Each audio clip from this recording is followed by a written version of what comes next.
Just here in this beautiful park in the middle of Old Town Bangkok. I love this area, I love getting away from the hustle and bustle. Not really planned this video, but I wanted to talk about a topic which is super important, I think, in terms of are you going to actually reach your goals or not, and it's why do you train so hard? Why do you train the way you train? Why do you train as often as you train or as little as you train? Why do you train when you train? To me, it's simple because I could maintain a similar physique to what I currently have with about, let's be realistic, 75% of the training. Maybe to me, I would notice small differences, but to the untrained eye, I don't think anyone would really notice, don't think anyone would really care. There's a nice little outdoor gym here, nice little outdoor gym behind here. Definitely make a video in one of these outdoor gyms someday. Great little gym. Oh, there's a white guy as well. Salute to you, sir. Salute to you. But I think the reason that I train the way I train, as hard as I train, as often as I train, is not necessarily because I think that if I train more and more, I'm going to get better and better. I know what I'm doing. I know how to do it. I know how to achieve it with different approaches. So the reason is because I've had this sort of challenging mindset to deal with, particularly in the last 5 years or so. So 10 years ago, I used to train hard, Monday, Tuesday, Wednesday, Thursday, Friday. But when it came to the weekend, oftentimes I would take a weekend off. And that didn't necessarily mean that I was just going to sit around for the weekend and do nothing. But it means that at the time when I was living in Korea especially, I would have weekends with my friends and they would be full on weekends. It'd be visiting each other in different cities. And to be honest, training wasn't a priority for us on those weekends. It wasn't a priority. We wanted to go out and drink. We wanted to be hungover the next day. We wanted to go shopping, buy some cool clothes, go out and get rejected by girls at nighttime. I had those enforced rest days that sort of kept me going, kept me ticking along. And it was also a good balance of training hard when I was in the gym, knowing that I was probably going to do a little bit of damage at the weekend. As I started to grow up, 2-3 years of that, you don't really want to go out and get smashed all the time. You get a bit old for it. Start to think about how you're spending your time. Now, around this time, things like Netflix, social media become popular. And let's be honest, there's no value in any of that. No value in watching a series on Netflix. I do it sometimes, but there's no value. It's not an achievement to watch a series of Stranger Things or The Circle. I like The Circle though, it's quite interesting, it's quite fun. The reason I train so hard nowadays is because I don't want to waste the time that I have. Getting older, I can feel my body slowing down a little bit. And I know that if I let it slow down, it will slow down. I would rather wake up first thing in the morning and instead of sitting there or lying in, the concept of having a lie in, oh, I'm just gonna have a lie in tomorrow. A lie in for me nowadays is 7:30 latest. And that's not a lie in, that's not wake up and sit there for an hour. That's like, right, I was obviously tired. I need to sleep until about 7:30, get up. And usually because of my schedule right now, I just go straight to train. And that's the way I like it.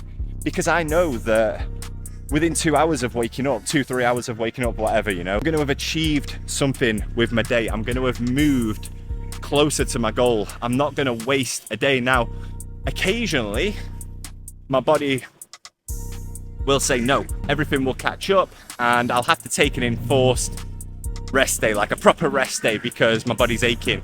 But that doesn't happen as often as you think. You watch any sort of information about things like Deloads, unless you're a professional bodybuilder taking your body to the absolute limit of what it can handle, I don't think everybody needs to deload. I don't think it's necessary. If you want to, it's a personal choice. If you want to have a week off, of course there's nothing wrong with that. I'm talking about my perspective here. By the way, these trees in Thailand are usually of great cultural importance. My wife tells me that whenever you're near these trees, you shouldn't touch them. You shouldn't, I don't even know if I'm being disrespectful by standing by it, although there's a bench right here, so I don't really see how they can get offended. These trees that have been here for hundreds of years usually represent something. Not entirely sure what it is. So if you're ever in Thailand and you see a massive tree like that, don't you go start climbing up it like a monkey. You want to have a week off, of course, and mentally you're in a position like maybe you don't have any stresses in life. And a week off for you is just pure relaxation. For me, a week off would be fucking putting all of that angst that I work out in the gym that I work out of my body, out of my system in the gym. It would just be letting it compound, compile, build up for a week. You know, the gym is so beneficial for my mentality. Maybe previously I would have said I need to go to the gym to keep my mentality in check. And I think there's definitely an element of that which is still true. But I think nowadays it's more a case of the fact that, like, yeah, things are getting a bit better, things are balancing out. I had a couple of tough years, things are looking up a little bit, and it's time to keep training, to keep working hard, to stay focused, not to let myself slip. I have these dance classes in parks, organised dance classes. I think it's a really lovely community thing. Don't see shit like that in the UK. People just dancing in the park. You'd have a load of chavs stood there laughing at them, making fun of them. Some horrible people in the UK. So when you're starting your fitness journey, when you're programming, when you're thinking about your recovery, your rest days, etc., ask yourself a big question. What is your reason? What is your why for working out? Because if you're working out to keep your mentality in check, if you're working out to occupy yourself to achieve something so you don't sit there wasting your time on social media, doom scrolling, or just sitting there around the house watching Netflix, then get in the gym more often. No limit.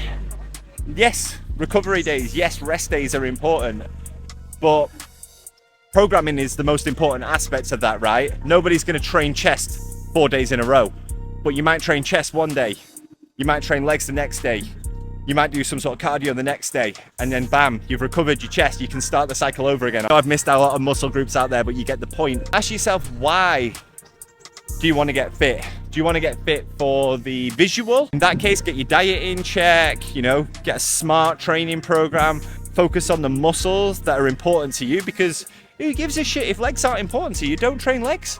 People might make fun of you, but it's true.